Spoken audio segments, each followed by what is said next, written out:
Miguel, how do we capture lightning in a bottle like this? We watched a kid from Maracay become baseball royalty before our very eyes. Remember that swing? That beautiful, effortless swing that made the impossible look routine. I just try to help my team win. He'd say it with that smile, that humble shrug. The crack of the bat echoed across Comerica Park as Miguel Cabrera stepped into the batter's box for what could be the final season of his remarkable career. 21 years in Major League Baseball, a Triple Crown winner, a two-time MVP, over 3,000 hits, over 500 home runs, a surefire first-ballot Hall of Famer. But this isn't a tale that began with accolades and banners. It started with a young boy, barely a teenager, standing at a crossroads in Venezuela, forced to make a choice that would define the rest of his life. In the heavy, humid air of Maracay, Venezuela, a 13-year-old Miguel Cabrera wasn't dreaming of Major League glory. He was dreaming of stability, of escape, of something beyond the poverty that surrounded him. Raised by his mother, Gregoria, a fierce and loving woman who carried the weight of the family on her back, Miguel learned early on that life didn't hand out blessings. It made you earn them. His father was mostly absent, a faint shadow in Miguel's upbringing. So he turned to baseball, not because it was fun, but because it might be his way out. By 1996, the Florida Marlins sent a scout named Ramon Peña to Venezuela. What he saw left him speechless. The kid had thunder in his swing and velvet in his glove. Miguel could rip fastballs like a grown man and handle the glove like he'd been born with it. He wasn't just talented, he was special. But this opportunity came with weight. Signing Miguel meant uprooting him, tearing him away from the only world he'd known. The contract was life-changing, but life doesn't wait. Around the same time, Miguel learned that his girlfriend was pregnant. He was 16 years old, and the choice that followed was brutal. Stay in Venezuela to raise his child, or leave, chase his baseball dream, and try to provide from afar. It shattered him. In the end, Miguel chose the path that offered hope for a better life. He boarded a plane to Jupiter, Florida, leaving behind his girlfriend, his child, and the only reality he'd ever known. Florida hit like a punch to the gut. He didn't speak the language. He didn't understand the culture. He didn't even know how to order food. In the rookie league, Miguel was quiet, isolated, a boy out of place. But once he stepped into the batter's box, all of that vanished. His swing spoke louder than words. Fluent in every baseball dialect, Miguel turned heads with his bat and demanded attention. Pitchers quickly realized that this kid was something different. He slashed through minor league pitching like a storm, posting a .347 average, 33 home runs, and 116 RBIs in Double-A. Coaches began whispering, "This isn't just a prospect, this is the future." But while his star rose, the weight of his past grew heavier. Phone calls back home were both comforting and painful. He heard his mother's voice, proud but concerned. He heard about his child, growing up without him. Miguel smiled in the dugout, but at night he wrestled with guilt, the kind that claws at you when the lights go out. On June 20th, 2003, Miguel Cabrera made his Major League debut for the Florida Marlins. At just 20 years old, he was called up not just for his talent, but for the spark the struggling team desperately needed. His first hit, a walk-off home run, a blast that announced his arrival with thunder. But that was just the beginning. That year, Miguel helped lead the Marlins to one of the most improbable playoff runs in modern baseball. He hit with confidence, with flair, with fire. The Yankees were supposed to win the 2003 World Series, but the Marlins, riding the energy of their rookie slugger, shocked the world. At just 20 years old, Miguel Cabrera became a world champion.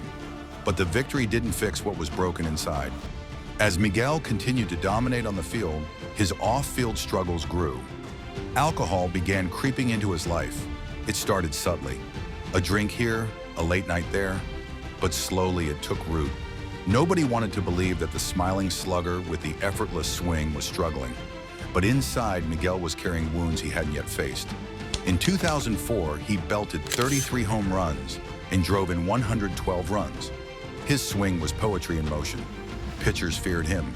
He could barrel up anything, anywhere. But with each passing year, Florida's front office knew they couldn't afford to keep him. And so, in 2007, the unthinkable happened. Miguel Cabrera was traded to the Detroit Tigers. The Motor City was desperate for a spark, and Miguel delivered. Comerica Park, with its deep fences and tough dimensions, couldn't contain him.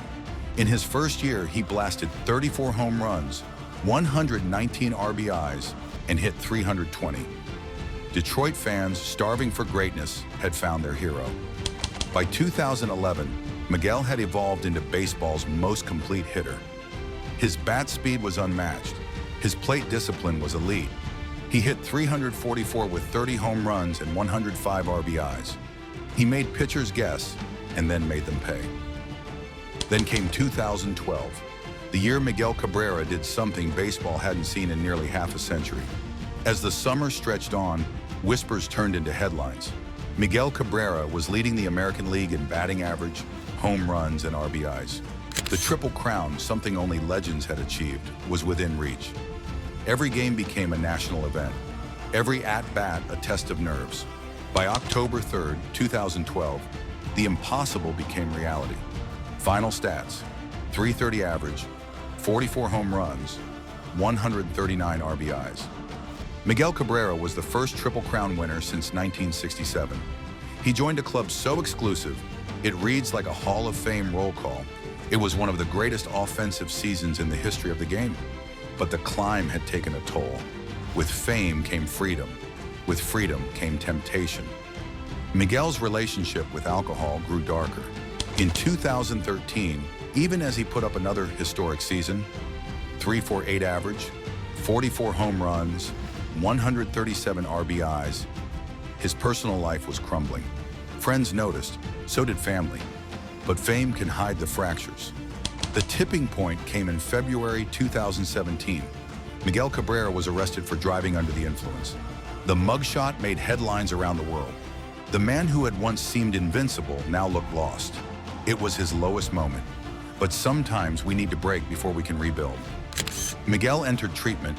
He confronted his addiction. He went to therapy. He reached out to those he'd pushed away. It wasn't easy. It wasn't quick, but it was real. Slowly, piece by piece, Miguel Cabrera began rebuilding his life. Baseball once again became his salvation. The rhythm, the grind, the camaraderie, it grounded him. And his teammates stood by him. The Tigers, the fans, his family. They gave him space to grow and reasons to stay clean. Then in 2021 came another milestone. Hit number 3,000.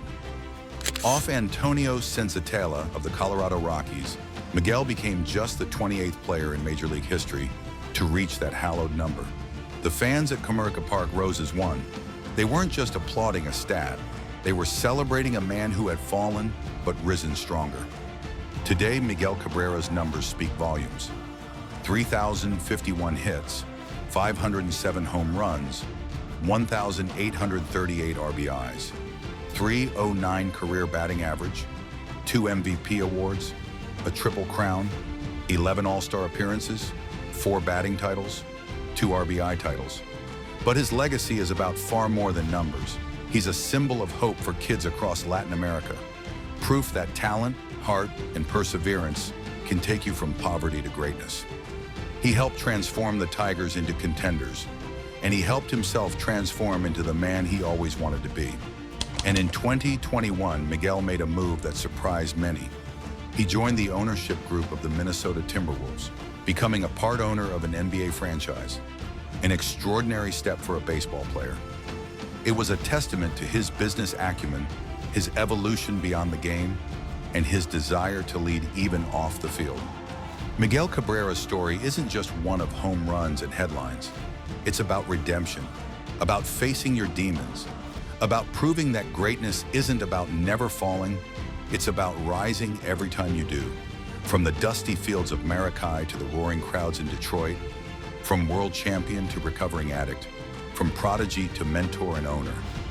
Miguel Cabrera's journey is proof that even in our darkest moments, there's light on the other side. And when his Hall of Fame plaque is unveiled in Cooperstown, it will shine not just for the stats, but for the strength, humility, and humanity of a man who never stopped fighting to become his best self.